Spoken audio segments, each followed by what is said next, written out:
14 декабря 2023 года примерно в 22:00 должностными лицами Управления по борьбе с контрабандой и таможенными правонарушениями Государственного таможенного комитета Республики Абхазия в ходе реализации оперативной информации на контрольном пункте милиции Нусера при участии сотрудников данного КПМ было остановлено и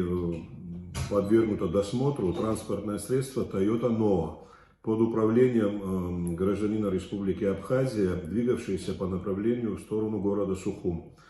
В результате досмотра данного транспортного средства были обнаружены и изъяты ограниченные к ввозу на таможенную территорию Республики Абхазия аппараты для извлечения криптовалюты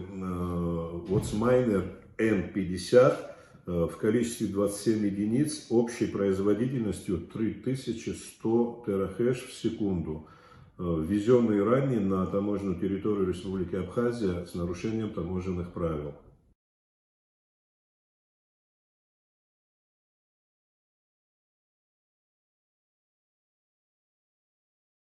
По предварительным оценкам, рыночная стоимость 27 аппаратов для извлечения криптовалюты составляет около 5 миллионов рублей, а суммарная потребляемая ими мощность электроэнергии около 90 киловатт в час.